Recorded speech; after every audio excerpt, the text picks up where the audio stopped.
मृत्यु हो जाने के बाद आत्मा कितनों दिनों तक धरती पर रहती है। तो दोस्तों, मृत्यु एक ऐसा सच है जिसके कोई चाहकर भी पीछे नहीं हट सकता है। हम सभी को जीवन ही इसलिए मिलता है कि ताकि एक दिन हम अपने शरीर का त्याग कर सकें। जिस भी इंसान ने धरती पर जन्म लिया है उसको आज नहीं तो कल इस धरती से विदाई लेनी पड़ेगी। कोई भी धरती पर अमर होकर नहीं आया है। जीवन का चक्र ही यही है कि आज जिसका जन्म हुआ है आने वाले समय में वो धरती को छोड़कर चला जाएगा। फिर उसको उसके कर्मों के हिसाब से नया जन्म और नया शरीर मिलता है।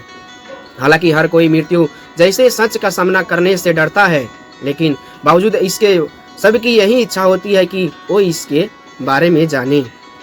हम सभी धरती पर रहकर ये तो देखते हैं कि जीवन क्या होता है और किस तरह से व्यक्ति जीवन व्यतीत करता है, लेकिन मृत्यु के बारे में कोई नहीं जानता है कि हम सब बस अपनी अपनी एक धारण बनाए हुए बैठे हैं। ये हम सब जानते हैं कि व्यक्ति के जीवन चक्र की शुरुआत होते हैं बच्चे के जन्म से। बच्चे का जीवन चक्र तभी शुरू हो जाता है जब बच्चा माँ के पेट में रहता है। उसके बाद बच्चे का जन्म होता है जिसे हम सभी अपनी आंखों के सामने देखते हैं। फिर वे बच्चा बड़ा होता है और जीवन जीता है। जैसे उसके जीना होता है इस जीवन में ही वो अच्छे और बुरे कर्म दोनों करता है। फिर व्यक्ति का जीवन खत्म होता है जब वो धरती पर अंतिम बार सांस लेता है। इसके बाद क्या होता है किसी को भी पता नहीं, क्योंकि किसी ने देखा ही नहीं होता है कि मृत्यु के बाद का सफर कैसा होता है। हर व्यक्ति अपने अपने अलग अलग कर्म करते हैं। इसी कर्म के हिसाब से ही व्यक्ति को आगे फिर सफर मिलते हैं। आपको कर्मों का फल आपको इसी जन्म में मिलता जाता है, परंतु ऐसा नहीं है कि मरने के बाद आप मुक्त हो जाते हैं। मरने के बाद भी आपको आपके कर्मों को ही हिसाब से ही मृत्यु के आगे का सफर तय करना पड़ता होता है। इसी कर्म पर ही निर्भर करता है कि आपको स्वर्ग लोक में जाना है कि नरक लोक में जाना है। इसके अलावा जब व्यक्ति की मृत्यु हो जाती है तो उसके बाद भी व्यक्ति की आत्मा इस धरती पर कुछ दिनों के लिए रह जाती है। आइए इस बारे में हम आगे जानते हैं। जब मृत्यु होती है तो कैसा महसूस होता है शरीर में। मरने की जो स्थिति है उसका वर्णन करना आसान नहीं है। ये एक ऐसा समय होता है जब व्यक्ति अपने पूरे जीवन को बस एक ही क्षण में जी लेता है। भले ही व्यक्ति की यादाश्त कितनी ही कमज़ोर क्यों ना हो, लेकिन जब उसकी मौत आती है तो उसका पूरा जीवन उसकी आंखों के सामने तैरने लगता है। यह सब एक वीडियो रिकॉर्डिंग की तरह उसकी आंखों के सामने रहता है। उस एक क्षण में व्यक्ति अपने अच्छे और बुरे सारे कर्मों को देख लेता है।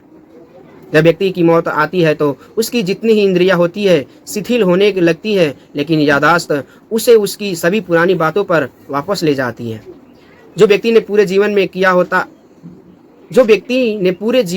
होता है वो सारे लेखा जोखा उसकी आंखों के सामने ही आ जाता है।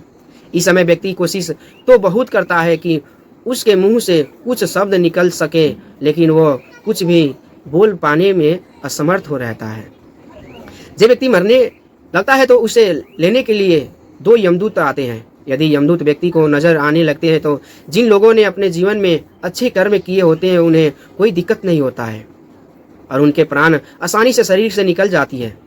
वहीं जिन लोगों ने अपने जीवन में अच्छे कर्म नहीं किए होते हैं उन्हें बहुत ज़्यादा दिक्कत होती है। उनके प्राणों को निकलने में काफ़ी कष्ट होता है। यही कारण है कि मृत्यु से पहले गौ दान करवाया जाता है। इसके पुण्य का काम माना जाता है कि गाय को दान करने से जो पुण्य मिलता है उसे व्यक्ति की मृत्यु सत्यपूर्ण ढंग से हो पाती है। फिर यमलोक में जाकर व्यक्ति के कर्मों का हिसाब किताब होता है। इसके बाद आत्मा को नया शरीर तलाशने के लिए वहीं मृत्यु लोक में भटकने के लिए छोड़ दिया जाता है। फिर भटकती हुई आत्मा एक नए शरीर की तलाश करती है। धरती पर 13 दिनों तक के लिए रहती है आत्मा। जब आत्मा को यमदूत ले जाते हैं उसके बाद उसके फिर से वापस भेज दिया जाता है उसके परिजनों के पास। आत्मा अपने पुराने शरीर और परिजनों को छोड़कर जाना नहीं चाहता है, इसलिए वो बार बार यही चाहती है कि उसका पुराना शरीर उसे मिल जाए। यमदूत उसे बांधे हुए रखते हैं, इसलिए वो अपने पुराने शरीर को वापस नहीं पाती है।